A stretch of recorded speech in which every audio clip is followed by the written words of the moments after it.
Assalamualaikum warahmatullahi wabarakatuh.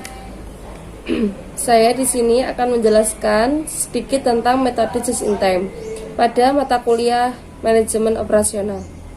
Sebelumnya, perkenalkan nama saya Prita Anggralia Sugesti, NIM 19010-2007, jurusan S1 Akuntansi. Pengertian dari just in time: suatu filosofi tepat waktu yang memusatkan pada aktivitas yang diperlukan oleh segmen-segmen internal lainnya dalam suatu. JIT dapat diterapkan dalam berbagai bidang fungsional perusahaan seperti misalnya pembelian, produksi, distribusi, administrasi, dan sebagainya.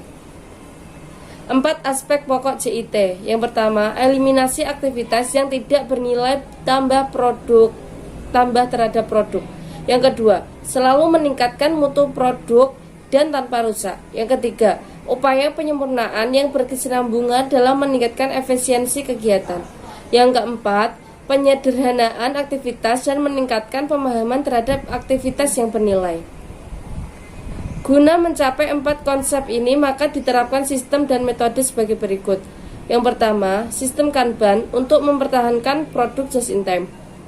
Yang kedua, metode pelancaran produksi untuk menyesuaikan diri dengan perubahan permintaan. Yang ketiga, penyingkatan waktu penyiapan untuk mengurangi waktu pesanan produksi. Yang keempat, tata letak proses dan pekerja fungsi ganda untuk konsep tenaga kerja yang fleksibel.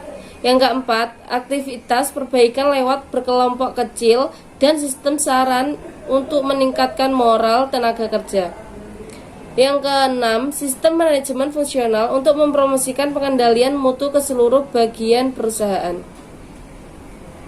Elemen-elemen just in time. Yang pertama, pengurangan waktu sit up. Yang kedua, aliran produksi lancar atau layout. Yang ketiga, produksi tanpa kerusakan mesin. Yang keempat, produksi tanpa cacat. Yang kelima, peranan operator. Yang keenam, hubungan yang harmonis dengan pemasok. Yang ketujuh, penjadwalan produksi stabil dan terkendali. Yang kedelapan, sistem Kanban.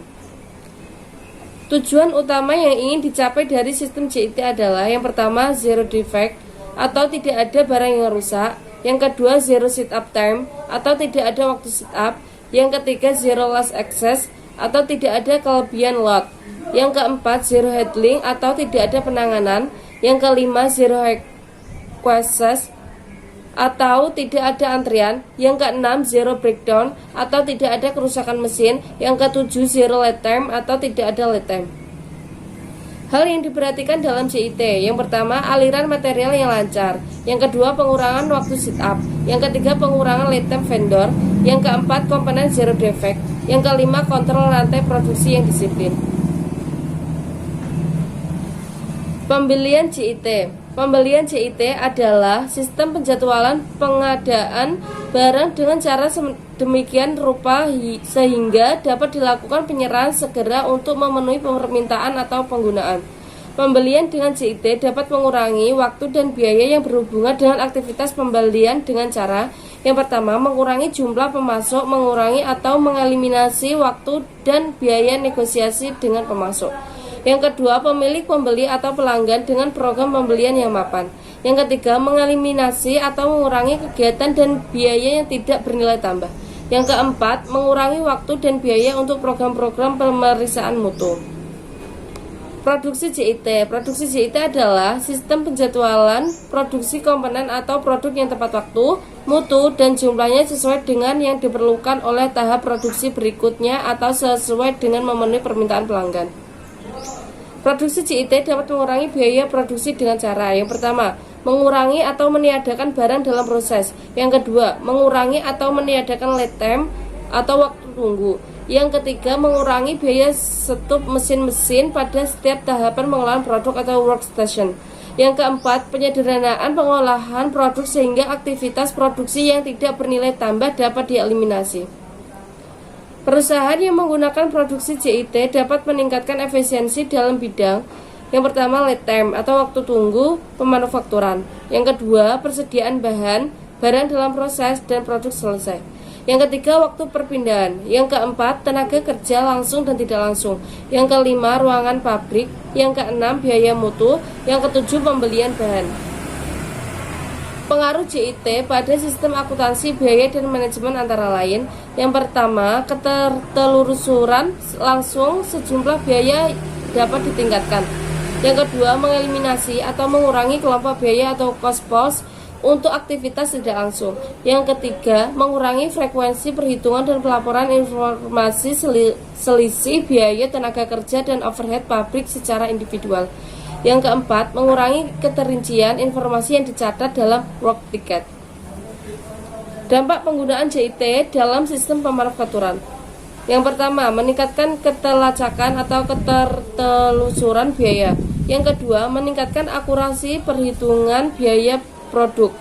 Yang ketiga, mengurangi perlunya alokasi pusat biaya jasa atau departemen jasa.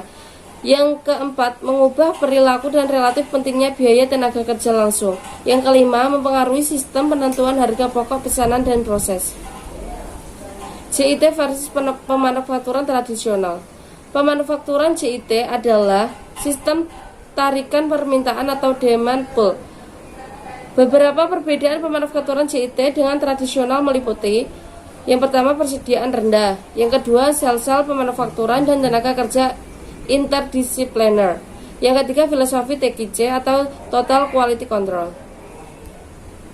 Perbedaan JIT dan tradisional. Kalau yang JIT sistem pull stroke, kalau yang tradisional sistem pass stroke. Kalau yang JIT persediaan tidak signifikan, kalau yang tradisional persediaan signifikan. Kalau yang JIT sel-sel pemanufakturan, kalau yang tradisional berstruktur departemen. Kalau yang JIT tenaga kerja terinterdisipliner, kalau yang tradisional tenaga kerja terspesialisasi.